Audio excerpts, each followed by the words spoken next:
और हमारे अकाबिरीन फरमाते हैं कि रात 12 बजने के बाद तकरीर करना बस यूँ समझ लिए कि मुर्गा से अंडा निकालना है। मुर्गा अंडा दीजिए ना।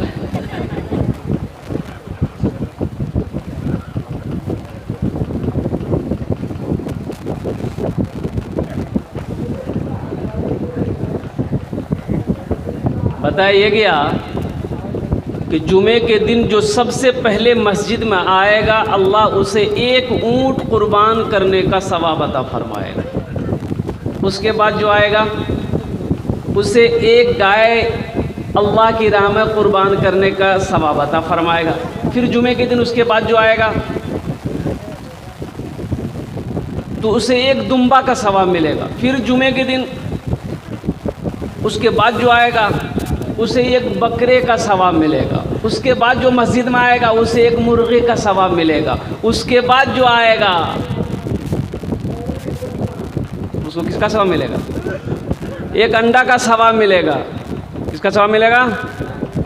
कौन सी अंडा? वहाँ देखो बोलिए मुर्गा का अंडा। एक बादशाह को मुर्गियों से बड़ा प्यार था तो एक वज़ीर को मुकर्रर कर दिया था कि इन मुर्गियों की देखभाल करो, जो खाए खिलाओ, भात खाए, चावल खाए, दाना खाए, रसगुल्ला खाए, खिलाओ। हमको मुर्गियों से बहुत प्यार है। अब वो मुर्गियाँ पलती रही। बादशाह एक दिन सुबह के टाइम में वो घूमने के लिए निकला तो मुर्गियों को देखा तो वज़ीर से पूछा कि ये बताओ एक मुर्गी एक दिन में कितना अंडा देती है? तो वज़ीर ने कहा कि हुजूर एक मुर्गी एक दिन में एक ही अंडा देती है। बोले नहीं, तो फिर हमको ऐसी मुर्गी नहीं चाहिए, हमको वो मुर्गी चाहिए जो एक दिन में 2 अंडा दे। देते? अरे बोलो नहीं। बादशाह चला गया। बादशाह बोला जो मुर्गी 2 अंडा ना दे उसको ज़िबा करो। वज़ीर तमाम मुर्गियों को जमा करके बोला कि खैरियत नहीं है, अगर जान बख्शिश चाहते हो तो 2 अंडा दो। तो मुर्गियां डर से कोई सुबह एक अंडा दी, कोई शाम को एक अंडा दी। एक मुर्गी के पास देखा ये कि अंडा लेके बैठी हुई है। तो वज़ीर ने पकड़ा गर्दन, बोला तोरा डरने लगलू ते ये के डुमा दिलन से। तो मुर्गी बोली कि बाद वज़ीर साहब दरअसल बात है कि डर से हम बादशाह का बहुत मुश्किल से एक अंडा दिए हैं, दरअसल में हम मुर्गी नहीं, हम मुर्गा। रात 2 बजने को है। अब मैं तकरीर क्या करूं आपको बताइए। 8 बजे पहुंचे। बताइए गया था कि इशा के बाद इंशाल्लाह 9 से 10 के दरमियान आपकी तकरीर होगी। लेकिन ये अल्लाह का बहुत बड़ा करम है अल्हम्दुलिल्लाह कि आपकी पेशानी में बल तक नहीं है। नींद किसे कहते हैं वो थोड़ी सी भी झलक नज़र नहीं आ रही, ऐसा मालूम हो रहा क्या आप अभी अभी जलसे में आए। तो एक रिक्वेस्ट करबो, गुजारिश करबो, निवेदन करबो, यदि अपनारा मानबेन बोलबो, ना मानबेन बोलबो ना, बोलबो अरे बोलबो मानबेन। अगर दिक्कत ना हो, परेशानी ना हो, अगर क्या जहमत ना हो तो थोड़ा थोड़ा आगे ना बढ़ जाइए। अल्हम्दुलिल्लाह जो सो गया उसको उठा दो भाई, थोड़ा थोड़ा आगे बढ़ जाइए, तो हिल जाइए, तो थोड़ा सा हिल जाइए, थोड़ा थोड़ा आगे बढ़ जाइए। हम ज़्यादा नहीं कर रहे, थोड़ा थोड़ा आगे बढ़ जाइए। खाली ध्यान रहे किसी का हाथ किसी के जेब में ना जाए, ज़रूरी नहीं, थोड़ा थोड़ा हिल जाइए। अल्हम्दुलिल्लाह, वाह भाई वाह। ये देखिए तो पढ़े लिखे लोगों की बात ही कुछ और है, माशाल्लाह। बस बैठ जाइए।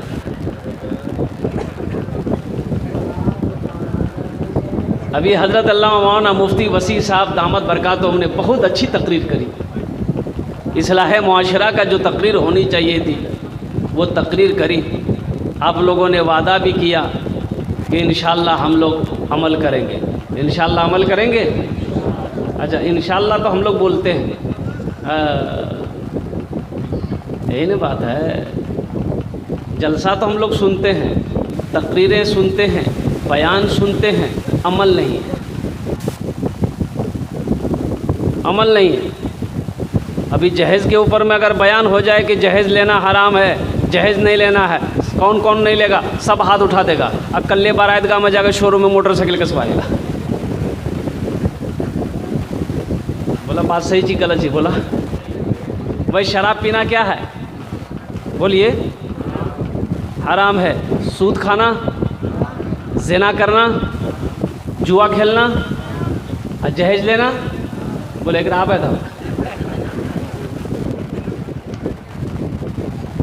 भाई जहेज मांग कर लेना ये भी तो हराम है।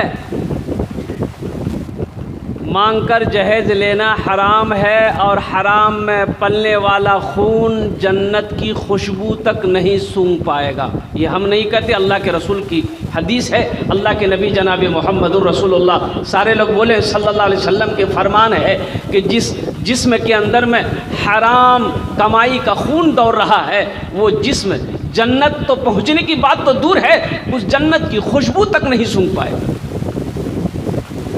जलसा तो हम लोग सुनते हैं, अमल है नहीं।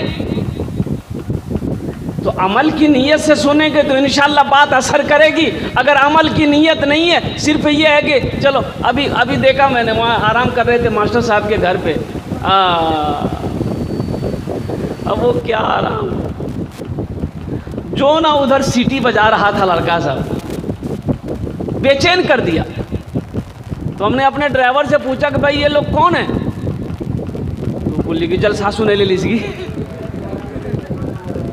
जलसा वहाँ हो रहा कि यहाँ हो रहा? अच्छा देखिएगा, घर से कह के निकला है, अपनी बीवी को कह के निकला है, खुदिया में हमें जलसा सुने लीजिए।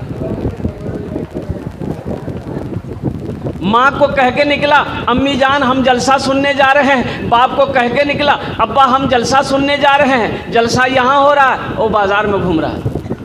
बताइए फ़ायदा करेगा? भाई फ़ायदा होगा? ये नुकसान है, ये नुकसान है। शरीयत का एक मसला है कि जब मस्जिद के अंदर में जगह खाली हो, मस्जिद के अंदर में जमात हो रही हो, अभी कोई एक आदमी आया कि नहीं मस्जिद के भीतर हम नमाज नहीं पढ़ेंगे, मुझे बहुत गर्मी लग रही है, बाहर ही नियत बांध के खड़ा हो जाएगा, उसकी नमाज होगी? बोलिए उसकी नमाज होगी? तो उसी तरीके से ये पिंडाल सजा है, इस पिंडाल के नीचे बैठकर जलसा सुनने वाले को, अल्लाह का जिक्र सुनने वाले को जो सवाब अल्लाह देगा, वो सवाब रोड पर खड़े होकर घूम कर सुनने वाले को नहीं मिलेगा। जो सवाब इस पिंडाल के नीचे बैठकर सुनने वाले को अल्लाह देगा, वो बाज़ार में घूमने वाले को अल्लाह नहीं देगा। जो सवाब इस पिंडाल के नीचे बैठकर सुनने वाले को अल्लाह देगा, वो सवाब दुकान पर बैठकर सुनने वालों को नहीं मिलेगा। तो इंशाअल्लाह कोशिश करें। देखिए कबूलियत की भी घड़ी है, एक कबूलियत की घड़ी है इंशाअल्लाह। और वह यूँ कह लिए कि तहज्जुद का वक्त चल रहा है। कोशिश करें कि हम यहाँ से दुआ करके उठें इंशाअल्लाह। भाई दुआ करेंगे इंशाअल्लाह। और ये भी कोशिश रहे कि जलसा जब ख़त्म हो, जब दुआ हो जाए, जब आप अपने घर को जाए, तो नमाज़े फजर अदा किए बग़ैर बिस्तर पे नहीं जाना है। नहीं तो पूरी रात का बैठना बेकार। पूरी रात का बैठना, हज़रत उमर फ़ारूक रज़ी अल्लाह ताला अन्हु नमाज़े फ़जर पढ़ के सलाम फेरे तो देखा एक साथी नहीं है, तो पूछा भाई वो कहाँ है? तो कहा कि या रसूल क्या ये अमीरुल मोमिनीन वो नमाज में नहीं आया। तो आप नमाज़ पढ़ने के बाद उसके घर पे गए, दस्तक पे दरवाज़े पे दस्तक दिया तो उसकी माँ दरवाज़ा खोली। तो आपने पूछा कि भाई तुम्हारा बेटा कहाँ है, नमाज में नहीं आया? तो उसकी माँ कहती कि या अमीरुल मोमिनीन वो पूरी रात नफल पढ़ता रहा, अब फजर में आँख लग गई, सो गया। तो हज़रत उमर फ़ारूक रज़ी अल्लाह ताला अन्हु इरशाद फरमाते कि काश वो पूरी रात नफल ना पढ़कर आराम कर लेता, फजर की नमाज पढ़ लेता, सबसे ये बेहतर होता। बस समझ में आ रही है ना? तो नमाज का वो मकाम है। इसलिए मेरे बच्चों, मेरे नौजवानों, कितने लोग तैयार हैं कि इंशाअल्लाह हम आज से फजर की नमाज इंशाअल्लाह अदा करके ही बिस्तर पे सोएंगे इंशाअल्लाह? कितने लोग तैयार हैं? माशाअल्लाह। अच्छा हम लोग हाथ उठा लेते हैं। अल्लाह इन हाथों को उठवाना मेरा काम था, हमारे बच्चों के, नौजवानों के दिलों को बदलना तेरा काम है। इनके दिल को बदल दे, इनकी ज़िंदगी को बदल दे, इनके हालात को बदल दे। या अल्लाह इन्हें पक्का सच्चा नमाजी बना दे। आमीन बोले अल्हम्दुलिल्लाह। एक बुज़ुर्ग जा रहे थे रास्ते में फजर की नमाज़ पढ़ने के लिए मस्जिद। अब वो कुरून इस्लाम का ज़माना था, नया नया दौर इस्लाम का था। अब मस्जिद जा रहे थे नमाज़ पढ़ने के लिए, अंधेरा था, रास्ते में ठोकर लगी, गिर गए, कपड़ा ख़राब हो गया, कपड़ा ख़राब हो गया। घर आए, घर आ करके गुस्ल किए, फिर दूसरा कपड़ा पहने, फिर चले कुछ दूर चले, फिर ठोकर लगी, फिर गिर गए, फिर लौटकर घर आए, फिर अपने बदन को साफ किया, कपड़ा पहना, फिर मस्जिद के लिए निकले। तो जब निकले तो देखे दरवाजे में एक आदमी चिराग लेके खड़ा है। एक आदमी क्या लेके खड़ा है? बोलो भाई। बोला हजरत चलिए मस्जिद में पहुंचा दूं आपको। तो रोशनी में मस्जिद पहुंचा दिया। वो अल्लाह का बंदा वो मस्जिद के अंदर चले गए, नमाज पढ़कर जब निकले देखे वो चिराग लेके खड़ा है, रोशनी में घर तक पहुंचा दिया। ये आदमी बड़ा उसका मशहूर हुआ। बोला भाई तुम कौन हो? हम तो तुम्हें पहचानते नहीं हैं। तुमने चिराग की रोशनी में मुझे मस्जिद तक पहुंचाया, मस्जिद से घर तक पहुंचाया, आखिर तुम्हारा नाम क्या है? तो कुर्बान जाओ। उन्होंने कहा कि मेरा नाम है शैतान। क्या नाम है? तो कहा कि शैतान तो नमाज से रोकता है, तुमने मुझे मस्जिद तक पहुंचाया, नमाज पढ़वाया। तो शैतान बोला कि दरअसल बात यह है कि जब आप पहली मर्तबा मस्जिद के लिए निकले थे, जब गिर गए आप, तो आप जब गिरे तो वहाँ से उठकर अपने घर आए, गुस्ल किए, कपड़ा पहने, फिर दोबारा गए। जब पहली मर्तबा गिरकर घर आए, जब आप जाने लगे, अल्लाह ने आपके सारे गुनाहों को माफ़ कर दिया। दूसरी मर्तबा ठोकर लगी, आप जब गिरे, घर आए, कपड़ा बदल कर जा रहे थे, अल्लाह आपके सारे ख़ानदानों के गुनाहों को माफ़ कर दिया। तीसरी मर्तबा की बारी थी, मुझे डर हुआ कि इस बार अगर कहीं आप गिर गए, कहीं अल्लाह आपके मोहल्ले वाले के गुनाह को माफ़ ना कर दे, इसलिए मैंने नहीं ये कहा कि चलो नमाज पढ़े, कम से कम नमाज का सवाब है इसको भी। बात समझ में आ रही है ना? तो शैतान से बचना है और नमाज़ों की पाबंदी करनी है। जलसे से फ़ायदा होना चाहिए मेरे भाई। देखिए पहली बात तो ये कि आप नींद की कुर्बानी छोड़ के, घर छोड़कर, आराम को छोड़कर, क्या ज़रूरत है यहाँ पर बैठने की? कोई तो मकसद है ना भाई कि कुछ फ़ायदा होना चाहिए। हम जलसा सुनने जा रहे हैं, वहाँ हमें कुछ मालूमात होनी चाहिए, हमें वहाँ से कुछ लेकर आना है, इसका फ़ायदा होना चाहिए। नहीं तो अभी सोने का टाइम, अभी बिस्तर पे आराम कर रहे होते, कल आपको खेत में काम करना है, दुकान में काम करना है, बिजनेस करना है, तिजारत करना है। अल्लाह अकबर कबीरा। एक दादा पोता नदी पार करके जलसा सुनने आया। हज़रत बयान फरमा रहे थे सितरे औरत के बारे में। भाई सितरे औरत क्या है? ये जो घुटना है ना, ये घुटना से ऊपर कपड़ा उठाना ये मर्द के लिए हराम है। मर्द के लिए बोलो भाई, मर्द के लिए क्या है? ये घुटने से ये जो घुटना है, इससे ऊपर कपड़ा उठाना मर्द के लिए हराम है। औरत के लिए तो हराम है ही है, मर्द के लिए भी हराम है। लेकिन यहाँ होता क्या है, हमारे बहुत सारे भाई, बहुत सारे नौजवान खेत में काम करते हैं, उठल के लुंगी मार के कछट्टा, घुटना की पूरा जांग फेल। बोलो सही सही सी गलत ही बोला? पटवा गोरना है, मार के कछट्टा कुदल के दरिया में, हराम है। घुटने से कपड़ा उठाना क्या है बोलिए भाई? मर्द के लिए भी हराम है। अब हजरत बयान कर रहे थे, अब वो दादा पोता भी सारे लोग सुना, जलसा ख़त्म हो गया। अब वो दोनों को दरिया पार करना है। अब दरिया में नाव है नहीं, एक खड़ी पार, इतना पानी था, खड़ी पार करना है। खड़ी पार करके आए थे, फिर पार करना है। तो दादा आगे है, पीछे पोता है, दरिया पार हो गए। दादा ने नज़र उठाकर पीछे मुड़कर देखा थे कि लुंगी भीगी हुई है। पोता से कहे लुंगी भीगे ले, बोलिए मौलवी साहब वहाँ तकरीर करके सुनला नहीं कि घुटना से कपड़ा उठाना हराम है। बोलिए ओ ती मौलवी चक्रम पर हिलाते। दादा बोला ते मौलवी एक चक्र में पड़ गया। हमें 20 साल से जलसा सुने जे सुने वह हन्नर छोड़ी दी इन नया नहीं ते हमरा देख ले लुंगी खोली के मत हम बार हिलाना में दरिया पार भै गए।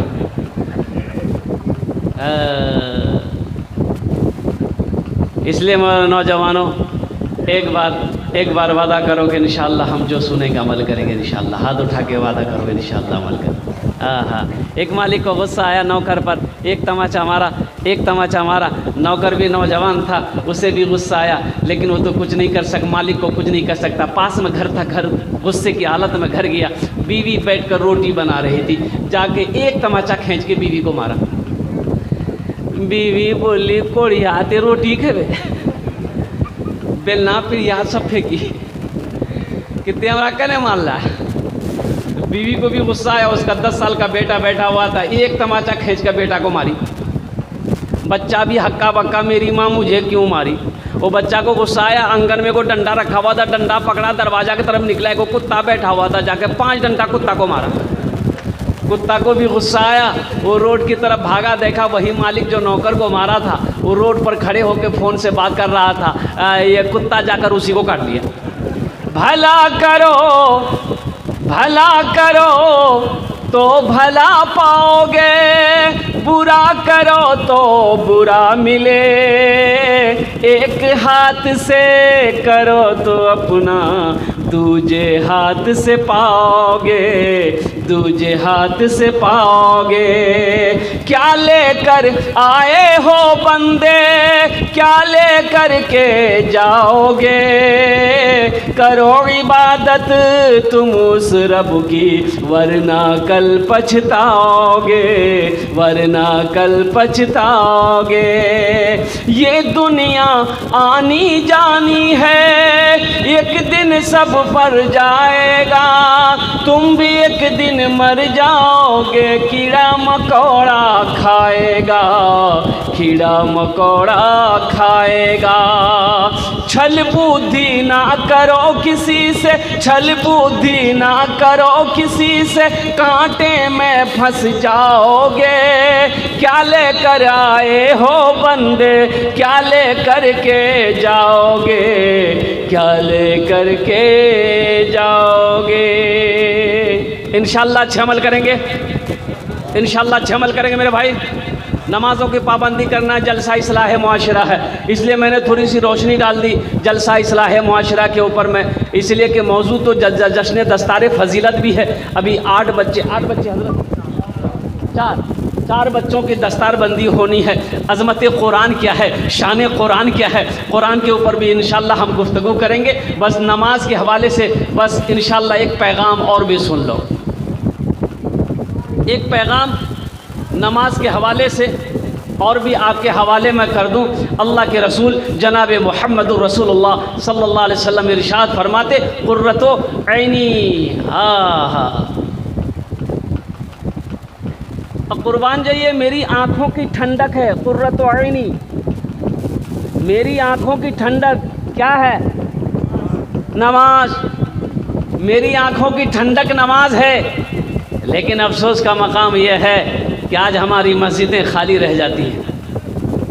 अच्छा देखिएगा, ज़ोहर में 4 आदमी, असर में 6 आदमी, मगरिब में 10 आदमी, इशा में 6 आदमी, अब फजर में 2 आदमी। ये नमाजी सब कहाँ गए? वही बाकी नमाजी कहाँ गए? तो पता ही चल रही कि नमाजी पलंग तोड़ी रही। बोलो, ये कहता है कि गौस का दामन नहीं छोड़ेंगे, ख्वाजा का दामन नहीं छोड़ेंगे। अब पकड़ा है ये नहीं, भाई पकड़ोगे तब ना नहीं छोड़ोगे। रसूल का दामन नहीं छोड़ेंगे, पकड़े तो है ये नहीं है।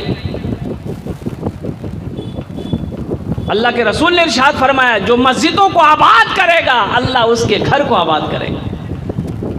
जो मस्जिदों को आबाद करेगा अल्लाह उसके घर को आबाद करेगा। जो मस्जिदों को आबाद करेगा अल्लाह उसकी ज़िंदगी आबाद करेगा। जो मस्जिदों को आबाद करेगा अल्लाह उसकी दुनिया भी अच्छी गुजारेगा, आखिरत भी संवारेगा। इंशाअल्लाह मस्जिदों को आबाद करेंगे। कैसे आबाद करेंगे? मोबाइल चला के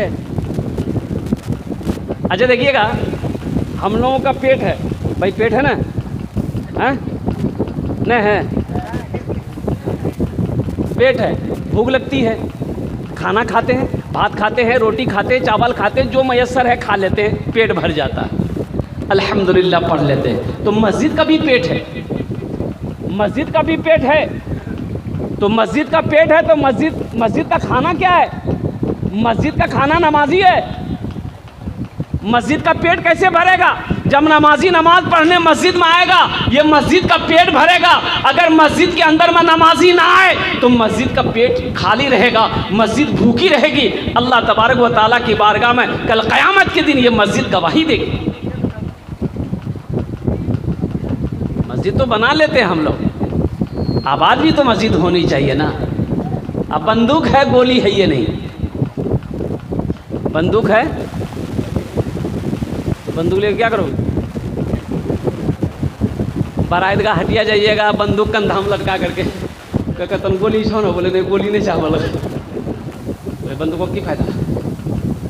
भाई मस्जिद है, मस्जिदों को आबाद करो। मस्जिदों को आबाद करोगे, अल्लाह आपकी ज़िंदगी को आबाद करेगा, अल्लाह आपके घर को आबाद करेगा। मस्जिद के बगल में एक आदमी का घर था। अब वो भैंस 15-20 गो भैंस था उसका। अब वो भैंस चराता था, दिन रात भैंस के पीछे परेशान। तो इमाम साहब ने एक दिन पकड़ा कि ये हो तो खाली भैंस के पीछे परेशान था, नमाज वमाज पढ़ा, मरना छौन तोड़ा कि नहीं? बोला हाँ मरना तो छा हो, लेकिन की कर बोते देखे जाने बहुत परेशान रहे जिनमें दिनों भैंस चरावे जिन आ घास काटी काटी जी, घास खिलेते उलेते गोबर साफ करते करते रात गुजरी जी, बच्चे नहीं जाओ। तो इमाम साहब ने कहा कि भैंस पाल रहे हैं, नमाज पढ़िएगा ना, अल्लाह आपकी रोज़ी को बढ़ा देगा, अल्लाह आपकी रोज़ी को।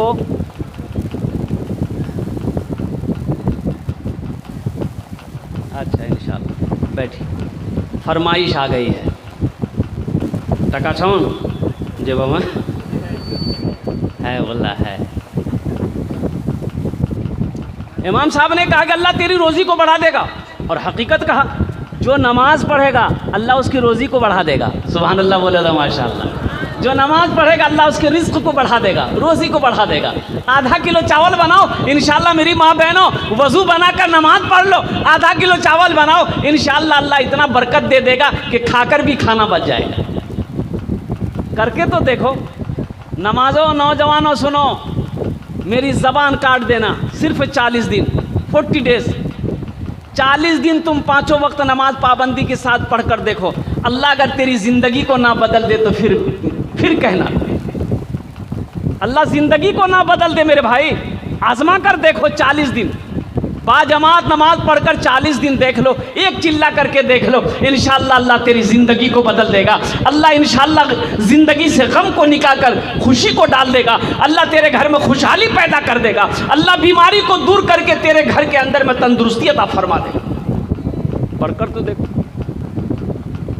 इमाम साहब ने समझाया कि नमाज पढ़वा नहीं तो तोर भैंस दूध बेची देता हूँ। बोले हाँ, अगर बेसी दूध देती तो हमें कल्ले से पढ़वा। 5 बजे सुबह अजान होती थी, 4 बजे भोर में आ गया। अजान हो गई, जमात खड़ी हुई, फजर की नमाज पढ़ा 2 रकात, नमाज वमाज पढ़ के दुआ मांग के घर गया। बेचारा देखा कि एक भैंस मर गई। बोले की बिलियो मुँह की कल की आरो पढ़ो ना माजते भैंस मर लोन। दौड़ा दौड़ा मस्जिद गया, इमाम साहब को, इमाम साहब गजब हो गया। बोले क्या हुआ? बोला देखिए अभी फजर पढ़े हैं आपके पीछे में और घर गए ये वो भैंस मर गई। तो इमाम साहब ने कहा कि अल्लाह तुम्हारा इम्तिहान। ए बेटा हेलो बैठ जाओ, बोझा वो खाने वो बोझो तुम्हारा जो दुआ करो वो बोझे जाओ। अच्छा कोई जाएगा आएगा नहीं ना भाई? जाएगा नहीं लगले। एक ये तकरीर करे थे, नौजवान खड़ा हुआ, मैंने कहा क्या हुआ? बोला है। बोल बैठो। 10 मिनट का फिर खड़ा हुआ, मैंने कहा क्या हुआ? बोला बहुत जोर से लगना था। अरे बैठो बैठ बैठ, और बैठ गया। कुछ देर के बाद मेरी तकरीर ख़त्म हो गई, देखा बैठा हुआ तो मैंने इशारा किया बेटा जो। बोले नहीं जुआ। हम कहली कहे नहीं जो। बोले की करे जी? वो जे करे जे हिलान नहीं है भाग ली साहब, जामे की जरूरत नहीं है। এখানে বসবি, তোমার জন্য আমি দোয়া করব। एक भैंस मर गई। इमाम साहब ने कहा कि अल्लाह तुम्हारा इम्तिहान ले रहा है। कहा तुम इम्तिहान से डर गए? बोला नहीं, हम डरने वाले नहीं हैं। बोले जो घर आ गया। जोहर की अजान हो गई।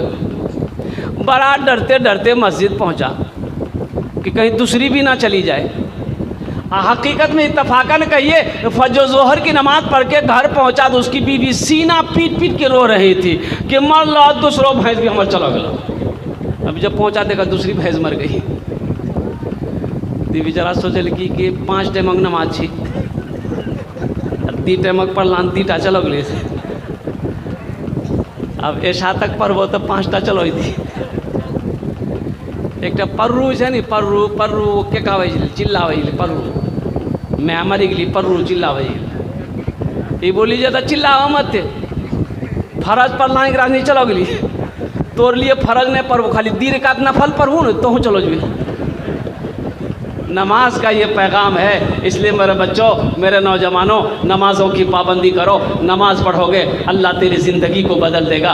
पेशानी को अपने क्या कहते हैं कि सजाओ, सजदों के निशानी से सजाओ, अल्लाह तेरी ज़िंदगी को सजा देगा। नमाज़ों की पाबंदी करो, अल्लाह तेरे खेतों के अंदर में, फसलों के अंदर में बरकत अता फरमा देगा। अल्लाह तेरी रोज़ी को बढ़ा देगा। नमाज पढ़ो, अल्लाह तेरी उम्र को बढ़ा देगा। अल्लाह वबा से, बला से, परेशानी से, हादसा से बचाएगा। बताया गया कि जो आदमी फजर की नमाज पढ़कर निकल जाए, घर से सफ़र में हो, खेत में हो, काम में हो, रोज़गार में हो, कहीं भी चला जाए, अल्लाह शाम तक उसकी हिफाजत करता है। सुभान अल्लाह बोले तमाशा।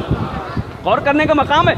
फजर की नमाज पढ़ने जिसने पढ़ लिया, फजर की नमाज जिसने पढ़ लिया, अल्लाह शाम तक उसकी हिफाजत करेगा। पता ये चला कैसी हिफाजत? अल्लाह जिसकी हिफाजत करे उसे कोई परेशानी नहीं हो सकती है, उसे कोई तकलीफ नहीं हो सकती है। वो बला, परेशानी, मुसीबत, हादसा से अल्लाह ताला उसकी हिफाजत फरमाता है। तो इंशाअल्लाह पढ़ेंगे नमाज 5 टाइम का।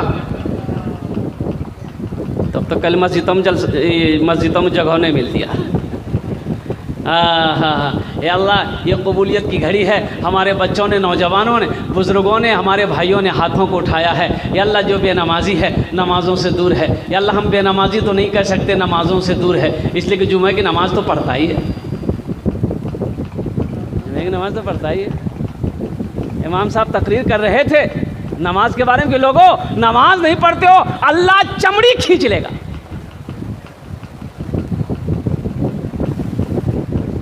बस्ती वाला मुखिया से बोल ली, हो मुखिया जी कि कौन मौलवी गान लाजते हो, ये हमरे से खिलाफ तकरीर करी जी। बोलिए मैं सब सुनी लाज, तकरीर छोड़ा दी हमरा से। तकरीर करेगा उतरे दिन खाली। इमाम साहब भाप गए कि लोग जो है उखड़ गया। सारे लोगों ने घेरा। क्या बोले आप, किसके खिलाफ तकरीर किए? बोले नहीं नहीं, हम तो बेनमाजी के खिलाफ तकरीर किए हैं। आप लोग तो नमाजी हैं। जुमा पढ़िया तो अजी ने पढ़िया? बोले हाँ पढ़ी जाएंगी। बोले तो नमाजी भी तो अजी की। हम तो उसके बारे में तकरीर किए जो नमाज नहीं पढ़ता है। इसलिए मेरे बच्चों, नौजवानों, नमाज़ों की पाबंदी करो। नमाज़ों की पाबंदी करोगे अल्लाह तेरे चेहरे पे नूर पैदा फरमा देगा। अल्लाह तेरी रोज़ी को बढ़ा देगा। अल्लाह तेरे घर में बरकत अता फरमा देगा। अल्लाह तेरे फसलों में बरकत अता फरमा देगा। अल्लाह तेरे तिजारत में बरकत अता फरमा देगा। अल्लाह तेरी उम्र को बढ़ा देगा। नमाज के बोलो ना काज आछे, काज के बोलो आमा नमाज आछे। काम को ये ना बोलो, ये ना बोलो कि हमको फुर्सत नहीं है, काम बहुत है, हम नमाज कहाँ से पढ़ेंगे। बल्कि ये कहिए काम तू रुक जा, हम तुम्हें बाद में कर लेंगे, पहले मेरा नमाज का टाइम है, पहले हम नमाज पढ़ेंगे। इसलिए बंगला शायर ने कहा है, नमाज के बोलो ना काज आछे, काज के बोलो आमार नामाज आछे, काज के बोलो आमार नामाज आछे। नमाज का पैगाम आप तक पहुंचा दिया। मुअज़्ज़ज़ सामीन इकराम, ये जलसा इस्लाह मुआशरा का जलसा था। बस शान कुरान क्या है, अज़मत कुरान क्या है, बस इंशाअल्लाह 10 से 15-20 मिनट के अंदर मैं अपनी बात को पूरी करने की कोशिश करूंगा। इसलिए कि आप तो खाना खा के बैठे हैं, खाना खाएं। तब अग्नि हमर फैक्ट्री खा लिए छी, खाना नहीं खाए, बयान के बाद खाना खाते हैं। रात में भोजपुर में थे, बक्सर ज़िला, मुफ्ती सादुल नजीब साहब, हम दोनों आदमी थे। एक साथी वहाँ से भागलपुर आए ट्रेन में, ट्रेन 3 घंटा लेट, वहाँ से गिरावारी आए, एक चतुर्वेदी साहब, अब्दुल करीम चतुर्वेदी साहब, उनके यहाँ दोपहर का खाना शाम को 4:30 बजे खाया। असर पड़े, मगरब पड़े, वहाँ से चले, अल्हम्दुलिल्लाह यहाँ तक पहुँचे। अभी तक खाना नहीं खाया है। इंशाअल्लाह 15 से 20 मिनट के अंदर मैं अपनी बात को पूरी करने की कोशिश करूँगा। कुरान अल्लाह की लारेब किताब, कुरान यह किताब है अल्लाह के रसूल। अच्छा देख बताइए, दुनिया में कोई ऐसी किताब है जिसको देख लिए तो अल्लाह गुनाह माफ़ कर देगा? कुरान के अलावा कोई किताब है? कोई किताब नहीं है। एक नौजवान हो, मेरे बच्चों सुनो, जहन को हाजिर करना। अल्लाह के नबी सल्लल्लाहु अलैहि वसल्लम इरशाद फरमाते, जो मुसलमान कुरान को देख ले, कुरान को बोलो भाई, कुरान को देखिए, ये पढ़ने के बारे में नहीं बोल रहे हम, सिर्फ देखने की बात। अल्लाह के नबी ने इरशाद फरमाया, जो मुसलमान कुरान को सिर्फ देख ले, अल्लाह उसके गुनाहों को माफ़ फरमा देता है। जो कुरान को देखे, अल्लाह उसके गुनाहों को माफ़ कर देता है। और जो कुरान पढ़ेगा उसका मकाम क्या होगा?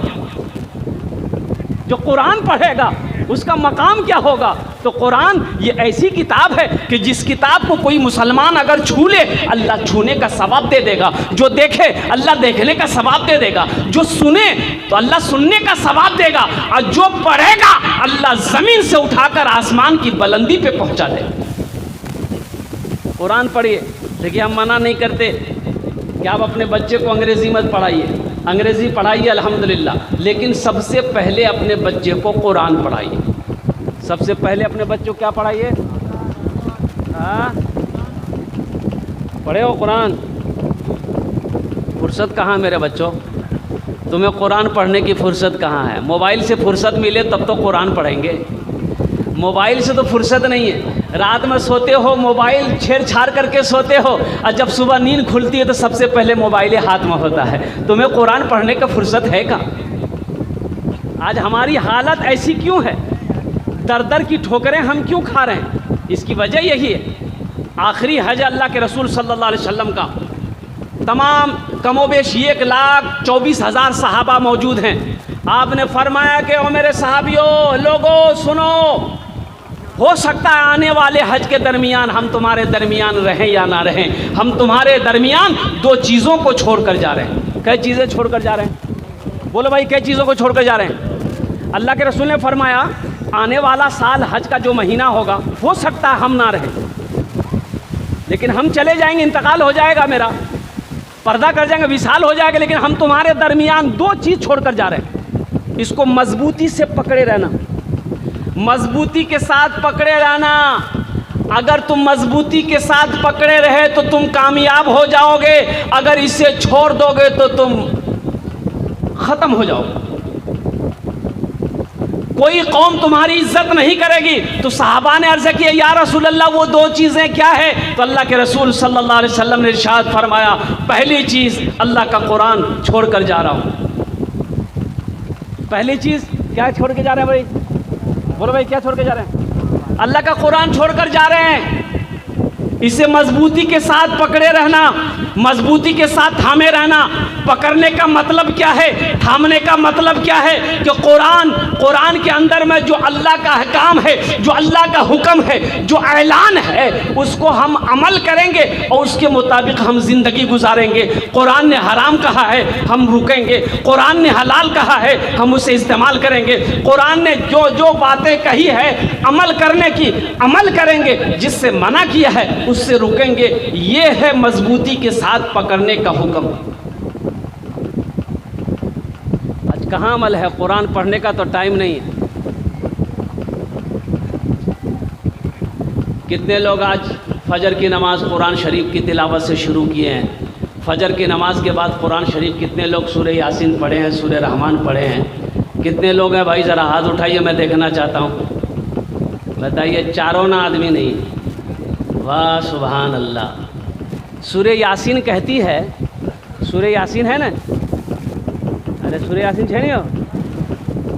यासीन बल कुरानिल हकीम इन्नका लमिनल मुरसलीन अला सिराती मुस्तकीम तंजील अल अज़ीज़िर रहीम। और कुर्बान जो सूरह यासीन कहती है, जो मुझे सुबह को पढ़ लेगा, आहा, जो मुझे सुबह को पढ़ लेगा, जो सुबह मुझे तिलावत कर लेगा, शाम तक मैं उसकी हिफाजत करूँगा। सुबहान अल्लाह बोले दा माशाअल्लाह। आयतल कुर्सी, आयतल कुर्सी कहती है, अच्छा आयतल कुर्सी जानते हैं ना, अल्लाहु ला इलाहा इल्ला हुवल हय्युल क़य्यूम ला ताख़ुज़ुहु सिनतुन वला नौम लहू मा फ़िस समावाति व मा फ़िल अर्द मन ज़ल्लज़ी यशफ़अउ इंदहु इल्ला बिइज़्नि यअलमु मा बैना अयदीहिम व मा ख़ल्फ़हुम वला युहीतूना बिशैइन मिन इल्मिही इल्ला बिमा शाअ वसिअ कुर्सियुहुस समावाति वल अर्द वला यऊदुहु हिफ़्ज़ुहुमा व हुवल अलिय्युल अज़ीम। आयतल कुर्सी कहती है कि जो भी अल्लाह का बंदा, अल्लाह की बंदी रात में मुझे 3 बार पढ़ ले। कै बार पढ़ ले भाई? कै बार पढ़ ले भाई? बोलो भाई। 3 बार पढ़ ले रात में। जो भी अल्लाह का बंदा, अल्लाह के बंदी मुझे 3 बार पढ़ ले, सुबह तक वो नींद की आगोश में चला जाए, मैं उसके घर की हिफाजत करती रहूं। चोर चोरी नहीं कर सकता है, डाकू डाका नहीं डाल सकता है, आग जला नहीं सकती है। और कुर्बान जाओ, अल्लाह सुबह तक आपके घर की हिफाजत करवाएगा, अल्लाह सुबह तक आपके घर की हिफाजत करेगा। तो हमने कुरान को तो पढ़ना छोड़ दिया, कुरान को पढ़ना छोड़ दिया। अल्लाह के नबी ने इरशाद फरमाया कि अपनी औरतों को सूरह वाक़िया सिखाओ, ये बरकतों वाली सूरह है। सूरह वाक़िया, अल्लाह के रसूल सल्लल्लाहु अलैहि वसल्लम इरशाद फरमाते, जिस घर में सूरह वाक़िया की तिलावत हो जाए उस घर में कभी फाका नहीं होगा। सूरह कौन सा सूरह भाई? भाई बोलो भाई, कौन सा सूरह? सूरह वाक़िया किस पारे में है? 27वें पारे में, सूरह रहमान के बाद। सूरह रहमान के बाद सूरह वाक़िया है। अल्लाह के नबी ने इरशाद फरमाया, एक बात याद रखिएगा, ये ज़मीन फट सकती है, ये सब ज़मीन फट सकती है, ये सूरज ढल सकता है, पहाड़ अपनी जगह से हिल सकता है, सूरज पूरब के बजाय पश्चिम से निकल सकता है, लेकिन फरमाने मुस्तफ़ा बदल नहीं सकता। अल्लाह के रसूल सल्लल्लाहु अलैहि वसल्लम ने जो इरशाद फरमाया है वो बदल नहीं सकता है, वो अटल है। इसलिए मेरे भाइयों, मेरे नौजवानों, मेरे बच्चों, कुरान पढ़ो, कुरान की तिलावत करो, अपने बच्चे को कुरान पढ़ाओ। देखिए, अंग्रेज़ी बाद में पढ़ाइएगा, हिंदी बाद में पढ़ाइएगा, संस्कृत बाद में पढ़ाइएगा, मराठा बाद में पढ़ाइएगा, पंजाबी बाद में पढ़ाइएगा, बंगला बाद में पढ़ाइएगा, सबसे पहले कुरान पढ़ाइए। सबसे पहले क्या पढ़ाइएगा? ओए, उसके कान में तो सुभान अल्लाह बोल दो। सबसे पहले कुरान। अरे कम से कम अपने बच्चे को कुरान पढ़ाइए। मर जाइएगा कम से कम ये बेटा जिसको कुरान पढ़ाएं, कुरान पढ़कर दुआ तो कर देगा, शायद अल्लाह कुरान के सदक़े में आपके गुनाहों को माफ़ कर दे। नहीं तो कुरान पढ़ने वाला कोई नहीं मिलेगा, कुरान पढ़ने वाला कोई नहीं मिलेगा, ईसाल सवाब करने वाला कोई नहीं मिलेगा। बड़ा सा बड़ा पैसा वाला चला गया, 100 बीघा 200 बीघा 400 बीघा ज़मीन वाला दुनिया से चला गया। कुर्बान जाइए, आज उसका कोई नाम लेने वाला नहीं। अपने बच्चे को कुरान पढ़ाइए। डॉक्टर, इंजीनियर, प्रोफेसर, डॉक्टर, वकील बाद में बनाइएगा, पहले कुरान पढ़ाइए। इंशाअल्लाह पहले कुरान पढ़ा दीजिएगा। पिछले साल 2022 में 1800 बच्चे मदरसे के जो हाफिज़ कुरान हुए थे, अल्हम्दुलिल्लाह नीट का एग्ज़ाम में अल्हम्दुलिल्लाह पास किया, MBBS डॉक्टर बना। 1800 मदरसे के बच्चे, 1800 मदरसे के बच्चे नीट का एग्ज़ाम में पास किया। इसलिए जो कुरान पढ़ लेता है अल्लाह उसके ज़हन को खोल देता है, जो कुरान पढ़ लेता है, जो सीने में कुरान को उतार लेता है, और कुर्बान जाओ, अल्लाह उसको पस्ती से उठाकर आसमान की बुलंदी पे पहुंचा देता है। इंशाअल्लाह अपने बच्चों को कुरान पढ़ाएंगे मेरे भाई पढ़ाएंगे इंशाअल्लाह। घर में कुरान की तिलावत करेंगे इंशाअल्लाह। भाई कितने लोग तैयार है? ज़रा हाथ उठाओ इंशाअल्लाह, हाथ उठा के बताओ इंशाअल्लाह। अल्हम्दुलिल्लाह सुम्मा अल्हम्दुलिल्लाह। ये मदरसा आपके सामने है, मदरसा इस्लामिया, इमामिया तालीमुल कुरान, मदरसा इमामिया तालीमुल कुरान। अल्हम्दुलिल्लाह सुम्मा अल्हम्दुलिल्लाह। ये अल्लाह के रसूल का घर है। किसका घर है? बोलो भाई, बोलो भाई, ज़ोर से बोलो। मस्जिद अल्लाह का घर है, मस्जिद अल्लाह का घर है, मदरसा रसूलुल्लाह का घर है। और जो दुनिया में अल्लाह के रसूल का घर बना है, दुनिया में जो अल्लाह के रसूल का घर बना है, अल्लाह के रसूल के घर में पैसा लगाए, जो अल्लाह के नबी का घर में दौलत लगाए, अपना माल लगाए, तो अल्लाह इसका जज़ा देगा कि नहीं देगा? भाई बोलो, अल्लाह इसका जज़ा देगा कि नहीं देगा? तो इंशाअल्लाह अल्हम्दुलिल्लाह आखिरत के लिए मेरे भाई, मैंने इस इलाके में, मेरी भी पैदाइश इसी इलाके की पैदाइश है मेरे भाई। मैंने सुना, मैंने तो देखा नहीं है, मेरा बचपना था, मैंने सुना 400 बीघा ज़मीन का मालिक, नाम नहीं लूँगा, 400 बीघा ज़मीन का मालिक। जानते हैं, जब उसको दफन किया गया था, कब्र जब उसकी खोदी जा रही थी, तो कब्र जब तैयार हो गई, फिर कब्र बराबर हो गई। 3 बार कब्र खोदा गया उसका, 3 बार कब्र खोदी गई उसकी, लेकिन कब्र तैयार नहीं हुई। तो किसी अल्लाह वाले से लोगों ने पूछा कि हजरत क्या करें? कब्र तैयार होती है, फिर जमीन बराबर हो जाती, क्या करें? तो उस अल्लाह वाले ने कहा कि गड्ढा खोद कर दफन कर दो। ये सारे हिंदुस्तान में कहीं भी कब्र खोदोगे, इसकी कब्र नहीं बनेगी, इसलिए कि जमीन नहीं के चाह रही है कि ये मेरे अंदर में आए, जमीन नहीं चाह रही है। तो बताइए गया कि एक गड्ढा खोदकर जल्दी जल्दी उसको दफन करके मिट्टी बराबर कर दिया, और जब मिट्टी बराबर किया तो लोगों ने अपनी आंखों से देखा कि कब्र से धुआं निकल रहा। ये 40 साल 45 साल का पुराना वाकया, अपने इलाके का वाकया। मेरे भाइयों, बड़े बड़े 400 बीघा 500 बीघा ज़मीन का मालिक था, और उसका कारोबार था, सूदी कारोबार था, सूद का कारोबार करने वाला था। कुर्बान जाओ, अल्लाह अकबर कबीरा। मेरे भाइयों, अल्लाह दौलत दे, अल्लाह माल दे, तो अल्लाह के रास्ते में खर्च करो, आखिरत के लिए जमा करो, आओ अल्लाह के बैंक में जमा करो, ताकि मरने के बाद वो आपके लिए ज़ख़ीरा, आपके लिए फ़ायदेमंद हो, वो आपका काम आए। ये मदरसा अल्लाह के रसूल का घर है। इंशाअल्लाह कितने लोग बनाएंगे? ज़रा हाथ उठाइए, मैं दुआ करता हूँ कबूलियत की घड़ी है इंशाअल्लाह। ज़रा हाथ उठाइए, देखें कितने लोग तैयार हैं इंशाअल्लाह बनाने के लिए। अल्हम्दुलिल्लाह, अल्लाह आपके हाथों को उठाने को कबूल अता फरमाए। मेरे भाइयों, मेरे दोस्तों, एक सहाबी थे, अल्लाह के रसूल की बारगाह में हाजिर हुआ कि या रसूल अल्लाह सल्लल्लाहु अलैहि वसल्लम, ये मेरा जो पड़ोसी है ना, इसके आंगन में खजूर का एक पेड़ है। अब वो खजूर की डालें मेरे आंगन की तरफ झुकी हुई हैं। तो या रसूल अल्लाह, वो खजूर की शाखों से, डालों से कुछ खजूरें मेरे आंगन में गिरती है ना, तो मेरा बच्चा, हम गरीब हैं, मेरा बच्चा उसे उठा के खा लेता है। तो मेरा पड़ोसी ना, वो आकर मेरे बच्चे के हाथों से खजूर छीन लेता है और मुंह से खजूर निकाल लेता है। तो अल्लाह के रसूल ने इरशाद फरमाया कि उसको बुलाओ, वो पेड़ वाले को बुलाओ। पेड़ वाले को बुलाएगा, मुनाफिक था। क्या था बोलिए भाई, बोलो भाई, क्या था? अच्छा, मुनाफिक जानते हैं मुनाफिक किसे कहते हैं? मुनाफिक की एक पहचान ये भी है, सामने कुछ और बोलेगा, पीछे कुछ और बोलेगा। मुनाफिक की एक पहचान ये भी है, सामने कुछ और बोलेगा, पीछे, अरे बोलो नहीं भाई। जैसे कि दुकान में बैठला जाते हैं, बराहटा में एक आदमी ले, अस्सलाम वालेकुम, वालेकुम सलाम, बेटा बेटा। अब आदमी वो ठीक चलो, बोली कैसी हो? बोले वो फालतू आदमी ठीक नहीं जी। ये मुनाफिक की पहचान है।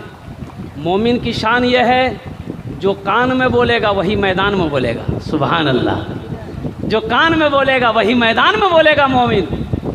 जिसके सामने कुछ और बोले, पीछे कुछ और बोले, ये मुनाफिक की कई पहचान है। उन पहचानों में से ये एक पहचान ये भी है। अल्लाह तबारक व तआला हमको मुनाफिकीन की तमाम आदतों से हम सब की हिफाजत फरमाया। आमीन बोले तो अल्हम्दुलिल्लाह। तो मुनाफिक था। अल्लाह के रसूल ने इरशाद फरमाया कि ये पेड़ तुम्हारा है? कहा कि या रसूलल्लाह मेरा है। कहा कि तुम ऐसा करो, इस पेड़ को बेच दो, हम तुम्हें वादा करते हैं कि हम तुम्हें जन्नत में ऐसा ही पेड़ लेकर खजूर का देंगे। कहा कि या रसूलल्लाह नहीं, मेरे बच्चों को इसकी खजूरें बहुत अच्छी लगती है, हम नहीं बेच सकते, मना कर दें। वो मुनाफिक उठकर घर आ गया। एक सहाबी बैठे हुए थे वहीं पर, उन्होंने कहा कि या रसूलल्लाह, अगर वो पेड़ खरीद कर मैं दे दूं तो क्या वही वादा मेरे लिए है कि जन्नत में आप मुझे खजूर का पेड़ लेकर देंगे? तो अल्लाह के रसूल ने इरशाद फरमाया, हाँ तेरे लिए भी वही वादा है। वो दौड़ा दौड़ा आया मुनाफिक के पास, बोला भाई रोक रोक रोक। रुक गया। बोला क्या बात है? बोला ये पेड़ बेचोगे? बोला ना ना, हम कैसे, अल्लाह के रसूल को मना कर दिए, तुमको कैसे भेजेंगे? कहा कि सोच लो, मुंह मांगी कीमत दूंगा, क्या लेगा बोल, कितनी कीमत लेगा बोलो। कहा कि भाई कीमत दे पाओगे? बोला हाँ दे देंगे। बोलो।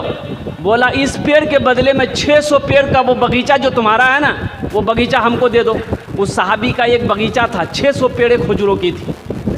कहा कि वो पेड़ बगीचा दे दो, एक पेड़ ले लो। बोला चलो, मुकरोगे तो नहीं? बोला नहीं मुकरेंगे। बोला डन, एकदम डन, और कुर्बान जाइए।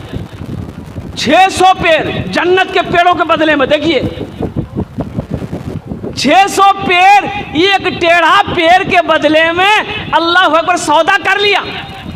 वो मुनाफिक तैयार हो गया। तैयार क्यों ना होता, खुशी से मालूमाल हो गया वो कि हम तर गए। अल्लाह के रसूल की बारगाह में वो साहबी आया, कहा कि या रसूल अल्लाह, मैंने वो पेड़ को ख़रीद लिया है, अब आपके हवाले है, कुर्बान जाइए। तो अल्लाह के रसूल ने इरशाद फरमाया कि तुमने उसे तैयार कैसे किया? कहा कि या रसूल अल्लाह, 600 पेड़ के एक बगीचा मेरा है, उस पेड़ के उस 600 पेड़ों के बदले में मैंने उसका एक पेड़ खरीद लिया है, कुर्बान जाइए। अल्लाह के रसूल इरशाद मुस्कुराते हैं, इरशाद फरमाते हैं कि उस साहबी का नाम था हज़रत अबू दादा, हज़रत अबू दादा रज़ी अल्लाह ताला अन्हु। तो अल्लाह के नबी ने इरशाद फरमाया, अबू दादा तो सुनो, मेरा भी सौदा बदल गया, मेरा भी सौदा बदल गया। जन्नत में एक पेड़ का मैंने वादा किया था, तो सुनो, मैं अपनी आंखों से देख रहा हूं कि अल्लाह तेरे इस पेड़ के बदले में जन्नत में लाखों पेड़ लगा रखा है। और एक महल नहीं, कई महल अल्लाह तेरा तैयार कर रखा है। इसलिए मेरे भाइयों, मेरे नौजवानों, ये अल्लाह के रसूल जनाब मोहम्मद रसूलुल्लाह सल्लल्लाहु अलैहि वसल्लम का घर है। बहुत सारे काम इसमें बाकी हैं, बहुत सारे काम। देखिए पैसा का काम है आना जाना, ये आता जाता रहेगा। माल का काम है खर्च होना, खर्च हो जाएगा। आप यहाँ चंदा नहीं दीजिएगा, घर में खर्च हो जाएगा। बहराहाट जाइएगा, वहाँ खर्च हो जाएगा। वहाँ खर्चे में बीमारियाँ जारी आएगी, हॉस्पिटल जाइएगा तो इतना ना खून जांच करेगा ना कल पूर्णिया में, ओ बाप रे बाप,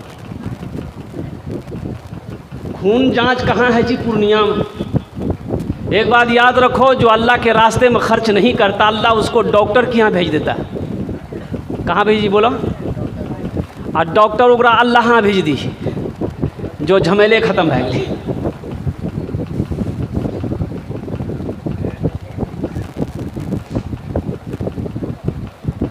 यहाँ खर्च नहीं होगा, हॉस्पिटल में खर्च हो जाएगा, केस मुकदमा में खर्च हो जाएगा, बाजार में खर्च हो जाएगा, घर के मसरम में खर्च हो जाएगा। और सुनो, मुक़द्दस है वो पैसा, बड़ा प्यारा है वो पैसा, जो अल्लाह के रास्ते में खर्च हो जाए, अल्लाह के बैंक में जमा हो जाए। तो मुझे ज़्यादा नहीं, मैं समझ रहा हूँ कि रात काफ़ी हो चुके हैं। ये जो कुसा की सरजमीन है, ये कुर्ब जवार की जितनी बस्तियाँ हैं, ये सब अमीर लोगों की बस्तियाँ हैं। और अमीर यूँ कह लीजिए कि सारे लोग सखी लोग हैं, दानी लोग हैं। इस दरवाजे, इस इलाके में जो फ़कीर आए, मंगता आए, साइल आए, किसी दरवाजे पे चला जाए, वो खाली नहीं लौटता।